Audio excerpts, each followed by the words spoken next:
पिछली बार हमने जो HTML and CSS basic concepts पढ़े थे वो हमारा पार्ट 1 था। ठीक है, वो पूरा वीडियो कंप्लीट नहीं हुआ था क्योंकि वो थोड़ा वीडियो लॉन्ग हो गया था, इसलिए मैंने सोचा कि आपको 2 पार्ट में पढ़ाऊं कि वीडियो ज़्यादा बड़ा ना हो, आपको ज़्यादा दिक्कत ना हो। ठीक है, तो आज हम उसके आगे का चीज़ देखेंगे जो फर्स्ट पार्ट में रह गया था। तो फर्स्ट पार्ट में मैंने क्या पूछा था आपसे कि ये 2 डिव हैं। फर्स्ट डिव में कंटेंट है दिस इज अ बॉक्स 1 और सेकेंड डिव में कंटेंट है दिस इज अ बॉक्स 2, और हमको इसको किस तरह से डिजाइन करना था, इस डिव को एक बॉक्स की तरह डिजाइन करना था और उसके अंदर जो कंटेंट था उसको बॉक्स के सेंटर में लाकर शो करना था। दोनों डिव का कंटेंट दोनों डिव के बॉक्सेस के सेंटर में शो होना चाहिए। इसके लिए मैंने आपसे पूछा था कि हम क्या CSS लिखेंगे। तो CSS मैंने बताया था कि 3 तरीके के होते हैं, एक इनलाइन CSS, एक इंटरनल CSS और एक एक्सटर्नल CSS। इनलाइन CSS क्या होता है, जो कि हम उसी डिव के अंदर दे दें। जैसे मुझे अगर इस डिव को CSS देना है और इस डिव का CSS मैं इसी के अंदर लिख दूं, जैसे डिव स्टाइल टैग, हम इस सारी CSS को किसके अंदर देते हैं, स्टाइल के अंदर, स्टाइल टैग, और इसको मैंने क्या दे दिया, कलर रेड, और सेमीकोलन से इसको मैंने बंद कर दिया।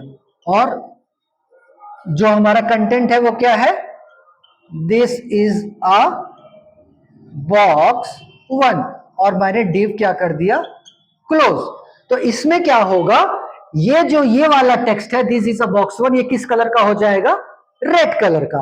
तो अगर हम उसी एलिमेंट के अंदर CSS दे देते हैं तो उसे कहते हैं इनलाइन CSS। ठीक है, अब इंटरनल CSS जो कि सेकंड टॉपिक है CSS का, इंटरनल CSS कैसे देते हैं। इंटरनल CSS जो हमारा HTML है उस डॉक्यूमेंट में जो हमारा हेड सेक्शन होता है, हेड एलिमेंट होता है, उसके अंदर अगर हम स्टाइल टैग लगाकर उसके अंदर इस डिव को CSS दे दें, क्या दे दें हम, डिव को, डिव क्या है, एलिमेंट का नेम है, तो इस डिव को CSS दे दें क्या, कलर रेड, और ये बंद कर दें डिव, सेमीकोलन बंद कर दें, और यहां पर हम अपना स्टाइल टैग को क्लोज कर दें हेड के अंदर। ठीक, तो ये हमारा हो गया इंटरनल CSS। ठीक है, लेकिन यहां पे गौर करेंगे आप, मैंने क्या दिया है, डिव, एलिमेंट का नाम, तो किसका कलर रेड होगा, इसका कि इसका, दोनों का, क्योंकि दोनों का नाम क्या है, डिव, तो दोनों का कलर रेड हो जाएगा। अब अगर आपको चाहिए कि नहीं मुझे तो केवल फर्स्ट वाले को ही क्या करना है, रेड करना है, तो उसके लिए आपको स्पेसिफाई करना पड़ेगा इसके लिए कि हम इसको पहचाने कैसे। तो उसके लिए क्या यूज करते हैं हम, आईडी हमेशा एक डॉक्यूमेंट में यूनिक होगी। जैसे इसको हम आईडी दे दें, डिव को एक आईडी दे दें B1, और यहां पर हम आईडी से इसको कॉल करा लें, आईडी कॉल होती है हैश से B1। अब ये कलर रेड किसका होगा, केवल इसका, क्योंकि हमने आईडी से कॉल किया, आईडी हमेशा यूनिक होती है। जैसे कि रोल नंबर होता है एक क्लास का, तो हर बच्चे का रोल नंबर अलग होगा, वैसे ये इसका रोल नंबर हो गया। ठीक है, लेकिन एक क्लास में कई बच्चे हो सकते हैं, ठीक है, अलग अलग रोल नंबर के, लेकिन क्लास तो एक ही होगा ना। तो अगर हमको दोनों को कोई चीज देना है सेम, इसको भी वही डिजाइन देनी है, इसको भी वही डिजाइन देनी है, तो दोनों को एक क्लास में बैठा दे, दोनों बच्चों को। तो अगर 2 बच्चे एक क्लास में बैठे हैं तो मैं एक सिंगल बोर्ड पर दोनों बच्चों को जो पढ़ाऊंगा सिंगल बोर्ड पे ही तो पढ़ाऊंगा, वही वो भी पढ़ेगा, वही वो भी पढ़ेगा। तो वो कॉन्सेप्ट क्या हो गया, क्लास का। तो अगर मुझे दोनों को रेड देना है तो एक तरीका और क्या है, दोनों को आप सेम क्लास दे दीजिए। सेम क्लास मैंने मान लो दोनों को दे दिया B,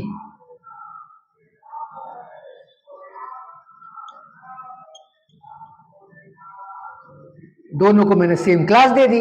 अब मैं क्लास को कैसे कॉल करता हूं, डॉट से, तो डॉट B लिखा और कलर रेड कर दिया, तो मेरा दोनों बॉक्स का कंटेंट किस कलर का हो जाएगा, रेड कलर का। ठीक, कोई दिक्कत, आपने इनलाइन समझ लिया। इंटरनल समझ लिया। अब एक्सटर्नल क्या होता है? एक्सटर्नल होता है जो कि सबसे ज्यादा यूज होता है। एक्सटर्नल होता है बेसिकली कि हम HTML का कोड HTML फाइल में रखें और CSS का कोड CSS फाइल अलग बनाकर उसमें रखें। उससे फायदा क्या होगा? हमारा HTML का कोड अलग रहेगा, CSS का कोड अलग रहेगा। कभी भी आप अपनी HTML फाइल को खोलेंगे तो आपको उसमें बहुत ज्यादा क्या कहते हैं, दिक्कत नहीं होगी कोड समझने में, क्योंकि उसी में HTML भी लिख दिया, उसी में CSS भी लिख दिया, तो वो बहुत ज्यादा मर्ज हो जाता है कोड, तो उसमें समझने में बाद में दिक्कत होती है। तो हम क्या करते हैं, HTML को अलग रखते हैं, CSS को अलग रखते हैं। लेकिन सिर्फ यही एक वजह नहीं है अलग रखने की, सबसे बड़ी वजह क्या है?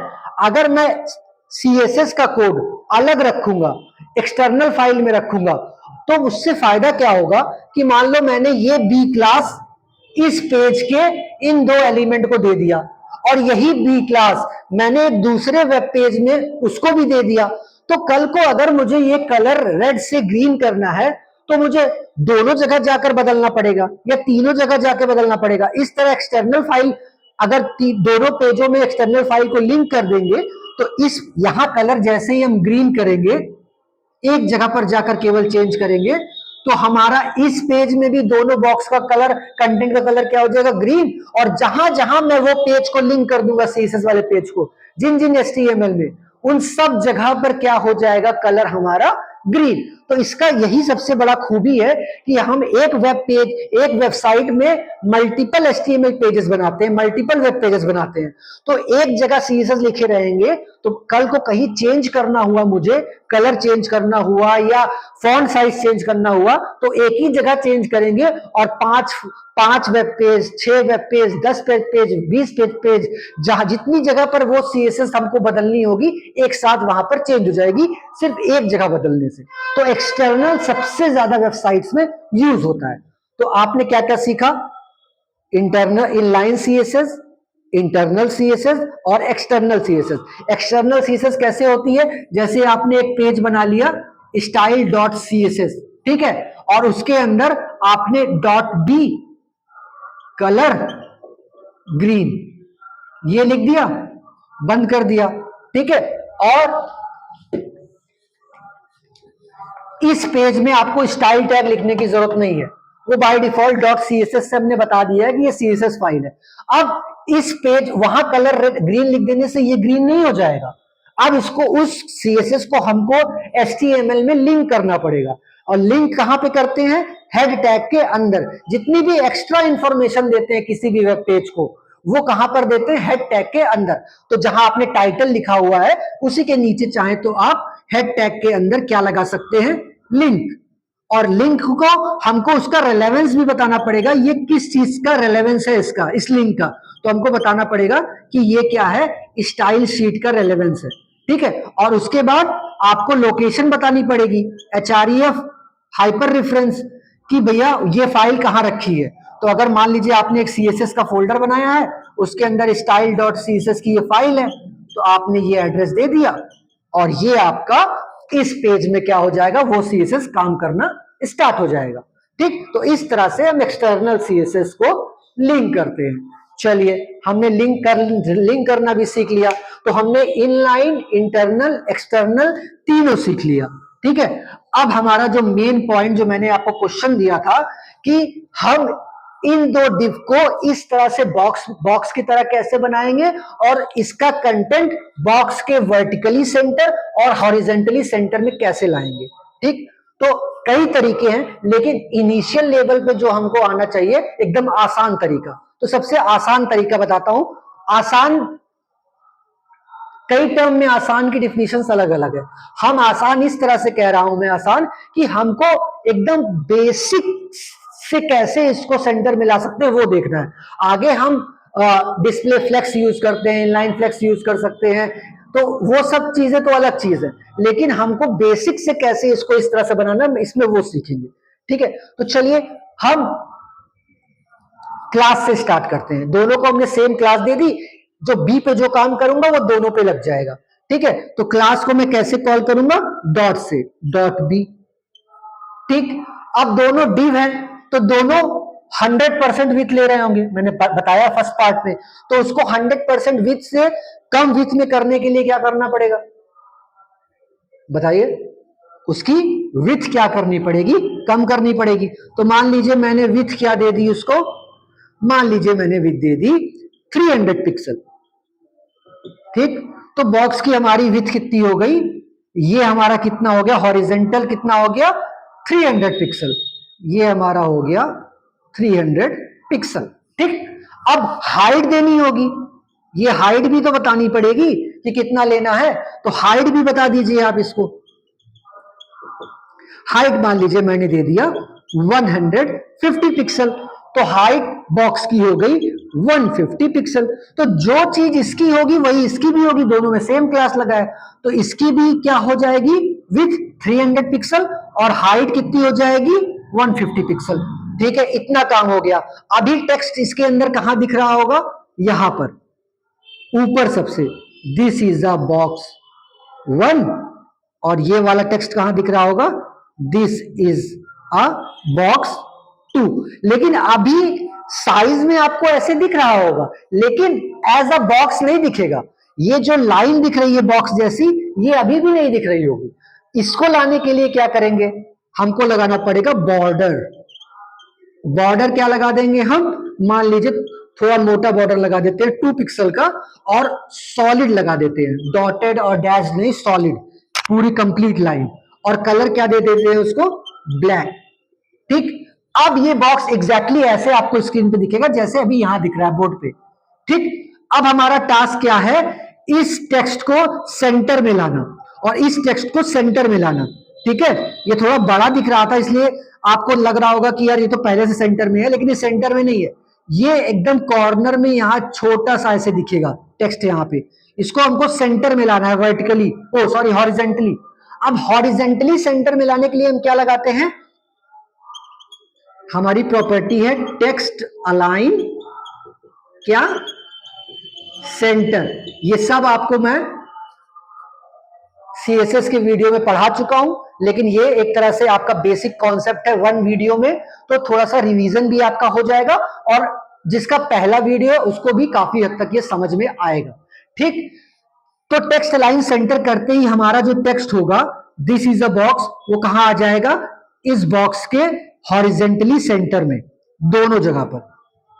ठीक, हॉरिजेंटली सेंटर में आ गया। अब एक छोटा सा टास्क केवल बचा है, मुझे इसको वर्टिकली सेंटर भी लाना है। सबसे टफ काम होता है वर्टिकली सेंटर लाना। क्यों? क्योंकि टेक्स्ट का जो बाय डिफॉल्ट पोजीशन होता है वो स्टैटिक होता है। ठीक, सीएसएस में टेक्स्ट को चाहे कॉपी हो, हम जब स्कूल की कॉपीज में लिखते थे, चाहे इंग्लिश की कॉपी हो चाहे हिंदी की, तो हमको एक हॉरिजेंटल रूल की लाइन ऐसे बनी रहती थी, उसी में हमको अपना टेक्स्ट लिखना पड़ता था। ठीक, वैसे ही सीएसएस में भी एक हॉरिजेंटल रूल में ही टेक्स्ट चलता है। तो हॉरिजेंटली आपको इधर उधर करना आसान है, लेकिन वर्टिकली एक लाइन से नीचे खिसकाना या ऊपर खिसकाना वो टफ है। तो बाय डिफॉल्ट पोजीशन स्टैटिक होता है। तो अगर हम अभी पोजीशन नहीं देखेंगे, पोजीशन थोड़ा हाई लेवल कॉन्सेप्ट है, लेकिन हमको इसको बेसिक्स से करना है, तो बेसिक्स में भी एक तरीका है। तो हम इसको किससे करेंगे? लाइन हाइट के मदद से। कौन सा टर्म यूज करेंगे वर्टिकली सेंटर करने के लिए? Line height.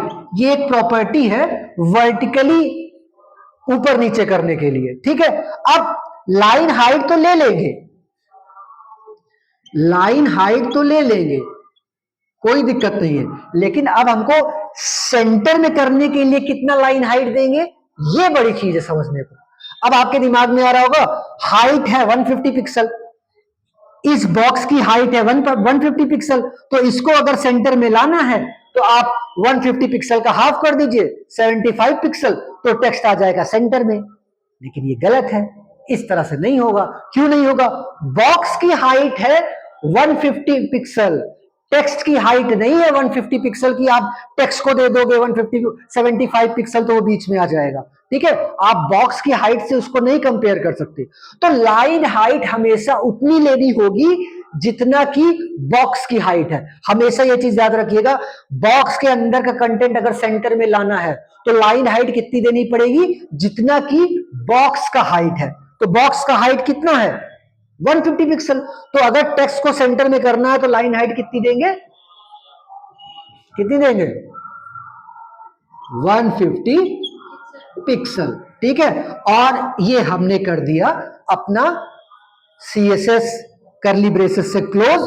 तो ये दोनों बॉक्सेस के टेक्स्ट कहां पे आ जाएंगे, सेंटर में, एग्जैक्टली बॉक्स के सेंटर में। और सेंटर में क्या लिखा होगा, इस वाले सेंटर में क्या लिखा होगा, दिस इज अ बॉक्स 1, और इस वाले बॉक्स के सेंटर में क्या लिखा होगा, दिस इज अ बॉक्स 2। ठीक, बाकी और जितना भी CSS करना चाहे आप कर सकते हैं। बैकग्राउंड कलर देंगे, दोनों बॉक्स का बैकग्राउंड कलर हो जाएगा। टेक्स्ट कलर देंगे, टेक्स्ट कलर तो दोनों बॉक्स का टेक्स्ट कलर हो जाएगा। टेक्स्ट कलर के लिए कोई टेक्स्ट कलर प्रॉपर्टी नहीं होती, टेक्स्ट का कलर चेंज करने के लिए प्रॉपर्टी क्या होती है, कलर। तो कलर जो भी दे देंगे उससे टेक्स्ट का कलर चेंज हो जाएगा। तो ऐसे बहुत सारे प्रॉपर्टीज हैं। जब आप प्रॉपर CSS का कोर्स करेंगे तो उसमें आपको हर एक प्रॉपर्टी अच्छे से बताई जाएगी और समझाई जाएगी। तो आई होप कि ये HTML and CSS basic concept part 1 और पार्ट 2 जब आप दोनों देखेंगे तो आपका काफी हद तक बेसिक कॉन्सेप्ट जो होता है HTML और CSS का वो क्लियर हो जाएगा। और अगर कोई डाउट होता है तो वो आप कमेंट में मुझसे पूछ सकते हैं, मैं आपका कमेंट का रिप्लाई कर दूंगा। ठीक है, चलिए, थैंक यू।